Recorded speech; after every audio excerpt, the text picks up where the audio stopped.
have a good grasp, a good handle on your chord inversions, because we've got our F chord here in the first position, and then we've also got an F that we can play here with our index at the third, and then we've got another inversion of the F chord and another inversion of the F chord. If a person understands those, we can use notes within those chords to create simple solos where we don't have to think about scales and modes.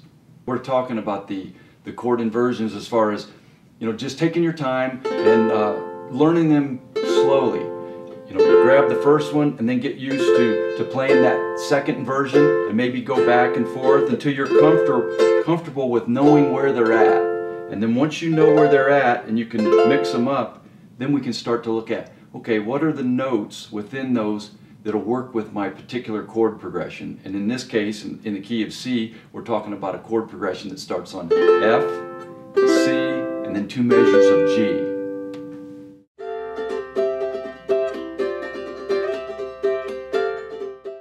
Okay, well, let's take a chord progression in C. We'll start in F, C, and 2 measures of G. Then you start listening in your head, and can you hear some melody notes starting to come out?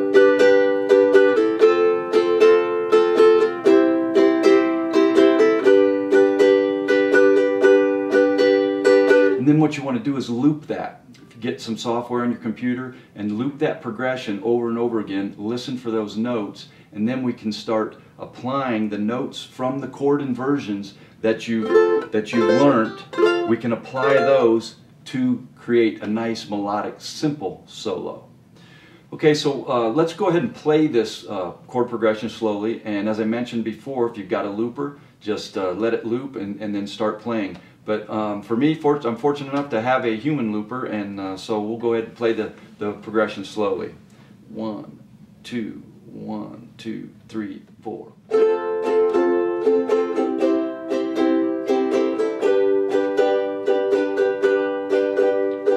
One more time through here, and then I'll start playing notes from the chord inversions.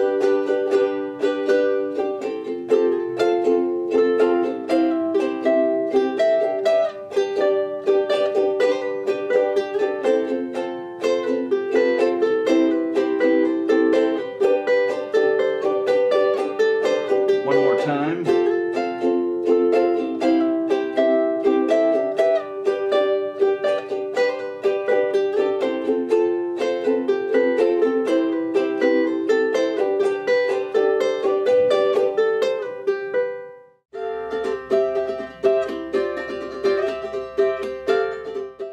Okay, so now let's take a look at where those notes were coming from.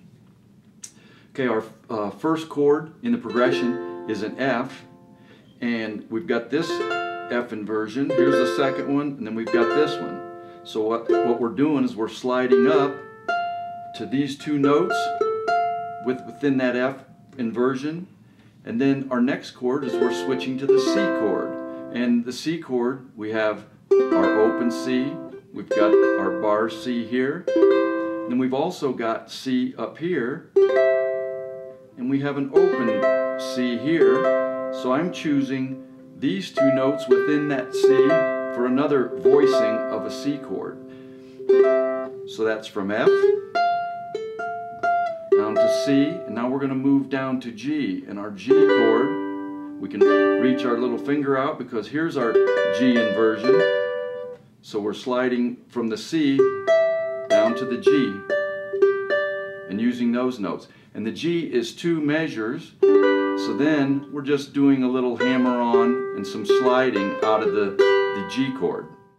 Okay, so the first step in this process that's really important is to get the inversions under your belt.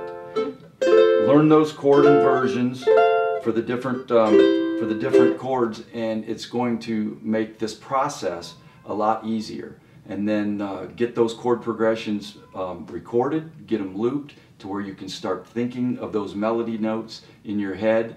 And most importantly, just take your time, because this isn't something that's going to happen overnight.